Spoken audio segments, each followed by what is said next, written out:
no doubt about it. This kid has tons of talent. He absolutely does, and I think, Dan, he also wants to reestablish his credibility. He wants to prove that his loss to Jackson was a fluke, that he has the skill as well as the chin to be a world champion. If you wanted to test your chin, I don't think you could have picked a better opponent than Terry's picked today in John Mugabi. As you can see, both fighters are in the ring. Let's take a look at the numbers. Mugabi, 8 years the senior of Terry Norris, and that's a hard 154 for John Mugabi. He does not make that weight easily. All right, the rules, WBC rules will apply. The 10-point must scoring. No 3 knockdown, no standing 8. Only the referee can stop the fight, and a fighter cannot be saved by the bell unless it is the final round. There's the bell for the beginning of round 1. This WBC Super Welterweight Championship bout between Terry Norris and the champion, John the Beast Mugabi. Eddie Eckert is our referee here this afternoon, and terrible Terry Norris. Norris in the all-white trunks. On the left of your screen here, John Mugabi on the right with the black stripe.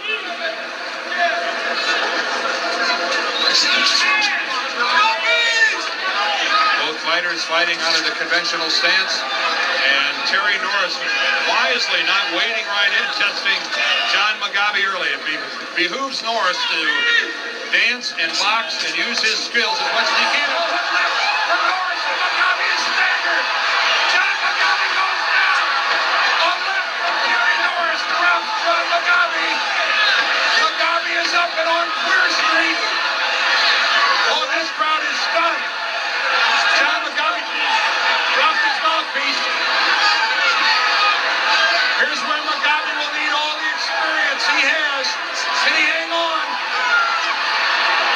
Terry Norris closing in on Mugabi, and Mugabi wisely holding on, Alex. Holding down once before in his career against Marvelous Marvin Hagler, but he's in much worse trouble here. It was a left from Norris that caught Mugabi flush. And Mugabi does at least appear to be getting his legs back to a degree. If somebody told you there was going to be a knockdown in round 1, Dan. Oh, and that right from Norris. You saw instant the legs of Mugabi. And John Mugabi is helpless. Holding on. Coming up on 1 minute left in the round.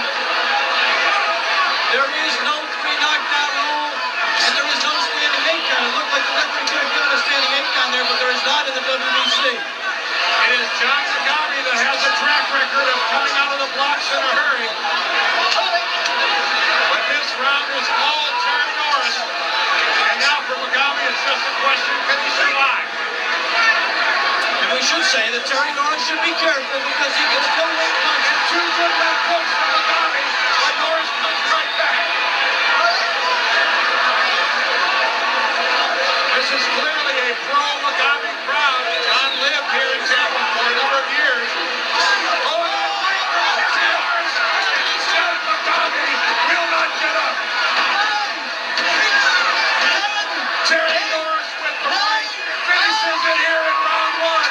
Terry Norris, the new WBC Super Welterweight champion.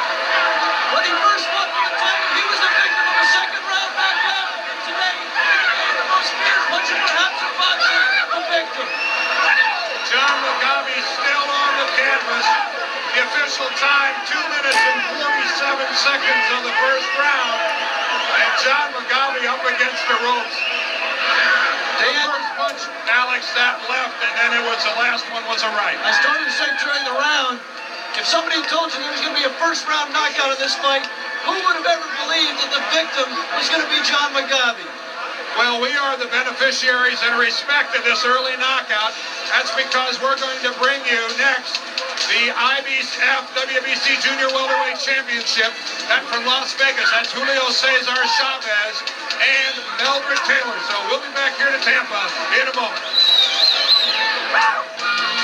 Now, Terry, your first try for a title was a disaster. You were well ahead. You got caught with a punch in the second round. This time it was you that put the power on the opponent. Well, I made sure this time that I wasn't going to be on the other end of this. You know, I took Jackson for granted after the first round. After I beat him half to death the first round. You're talking about your fight against Julian Jackson. Jackson, you know, I knew. But then I got careless. and then he caught me with a good shot. Let's take a look at the action in round one. I think it started off, Terry, with a left hook. This is early in round one. First minute of the round. There, that left hook on his temple, and his legs were gone at that point. What were you thinking right here? Take him out. Go ahead and take him out. Were you fearful? Were you respecting his power still at this point, or were you just thinking about getting him out of there? Yeah, I did. I did anticipate that he still had the power because when he was throwing, I could feel the power when he was coming over me and riding me down. So I just went on, and try to put my combinations together. This is the second knockdown, Terry. But that right there, I set him up with the right hand, pop, right there. There it is. Right, straight right hand. That clock him right there. Was there any doubt in your mind when he went down that time that you were the new champion? Yeah, I knew it was over there. I knew he was gonna get up from that shot. It was a perfect right hand. How difficult was you to come back from the mental torture of being stopped in the second round, your first try for a title? How difficult was you to get your confidence back? Actually, it was very hard. I got me a couple of fights. My wife kept pushing me. My managers kept pushing me, telling me, "Go ahead, do it. Stay in training. And I stuck with it. Congratulations to you. Thanks very much, Terry.